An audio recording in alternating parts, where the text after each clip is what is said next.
एक ऑनेस्ट सवाल पूछूं?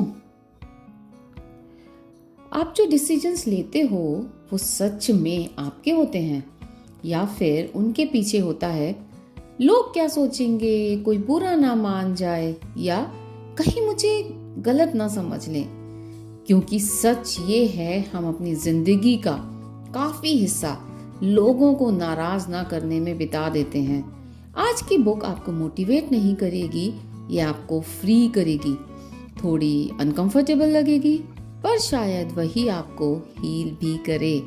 हेलो एवरीवन, आज हम बात करने वाले हैं एक बहुत पावरफुल बुक के बारे में, the courage to be disliked. ये बुक सिर्फ सेल्फ हेल्प नहीं है, ये एक फिलोसॉफिकल प्लस साइकोलॉजिकल डायलॉग है based on Alfred Adler's psychology. ये एक मिरर है जो हमें हमारे रिलेशनशिप्स, गिल्ट, पीपल प्लीजिंग और सेल्फ डाउट को ऑनेस्टली देखने का करेज देती है। और मैं ये बुक काउंसलिंग सेशन में बार बार रेफर करती हूँ बिकॉज ये लोगों के सबसे डीप इमोशनल पैटर्न्स को चैलेंज करती है। ये बुक एक डायलॉग फॉर्मेट में लिखी गई है, एक फिलोसोफर और एक यंग मैन के बीच। यंग मैन फ्रस्ट्रेटेड है लाइफ से, लोगों से, खुद से। मैं चेंज क्यों नहीं कर पा रहा? मेरे साथ इतना गलत क्यों हुआ? लोग मुझे एक्सेप्ट क्यों नहीं करते? और फिलोसोफर उसे एडलरियन साइकोलॉजी के थ्रू एक बिल्कुल डिफरेंट पर्सपेक्टिव देते हैं। और ट्रस्ट मी, ये पर्सपेक्टिव काउंसलिंग में भी लोगों को सबसे ज़्यादा अनकंफर्टेबल और सबसे ज़्यादा फ्री फील करवाते हैं। इस बुक की कोर फाउंडेशन एडलरियन साइकोलॉजी है and let's go through one by one insights given in the book. Insight 1 is people are not traumatized, they are goal oriented. ये बुक का ना सबसे कंट्रोवर्शियल लाइन है, people are not traumatized by experiences, they are goal oriented. अब ये line सुन के ना काफी लोग डिफेंसिव हो जाते हैं। ओह, तो क्या ट्रॉमा रियल नहीं होता? पेन इमेजिनरी होता है?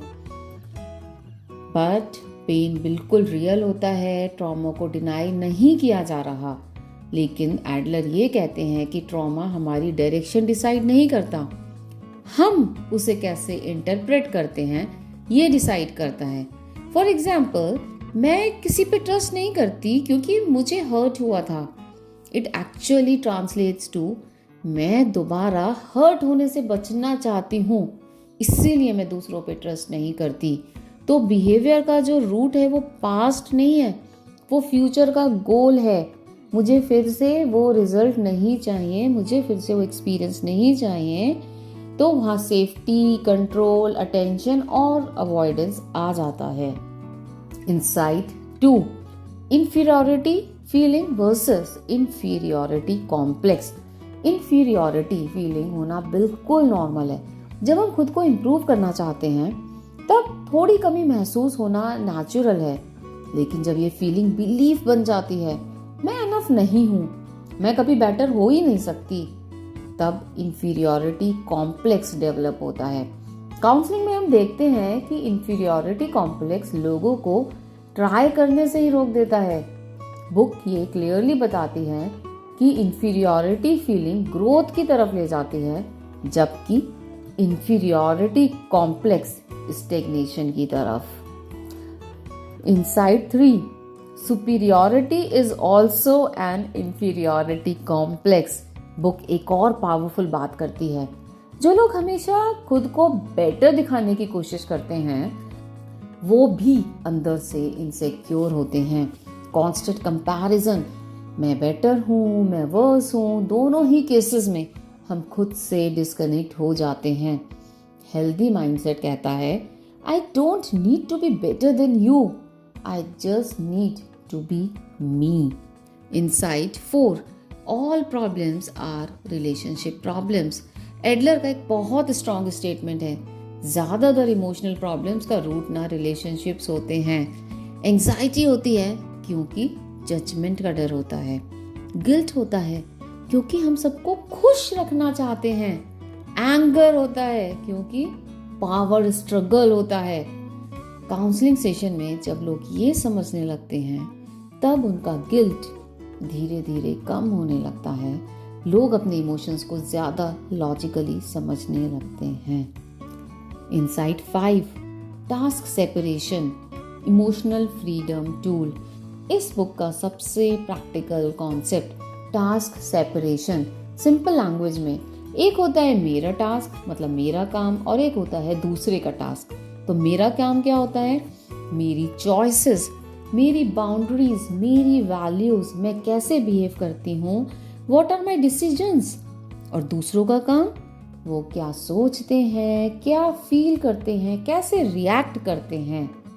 तो काउंसलिंग में मैं पेरेंट्स, स्पाउसेस, वर्किंग प्रोफेशनल्स सबको यही सिखाती हूँ, आप किसी और की फीलिंग के जिम्मेदार नहीं हो।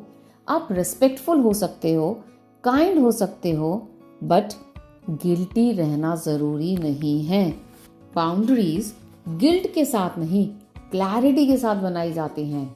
और जब आप ये समझ लेते हो तब आप पहली बार इमोशनली फ्री फील करते हो। Insight 6, the courage to be disliked.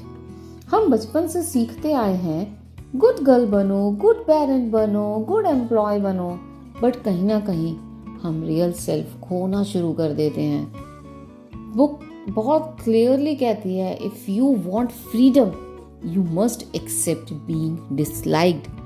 मतलब फ्री लाइफ जीने के लिए थोड़ा सा डिसलाइक होने का करेज चाहिए होता है।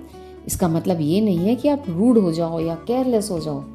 इसका मतलब बस ये है कि आप अपनी वैल्यूज़ के साथ ऑनेस्ट रहो। थेरेपी में मैं ये बात बहुत क्लियर करती हूँ, लोग आपको तब भी जज करेंगे जब आप एडजस्ट करते हो और तब भी जब आप स्टैंड लेते हो। डिफरेंस सिर्फ इतना है, एक केस में आप खुद को लूज कर देते हो और दूसरे में आप खुद के साथ अलाइन रहते हो। Insight 7, happiness is equal to contribution not validation.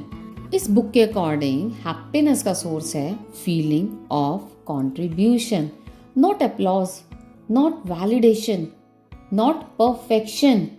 Counselling में जब लोग ये रियलाइज करते हैं कि मैं वैल्यूएबल हूँ बिकॉज आई एग्जिस्ट, मैं एग्जिस्ट करती हूँ, not because I please everyone, तब सेल्फ एस्टीम नेचुरली हील होता है।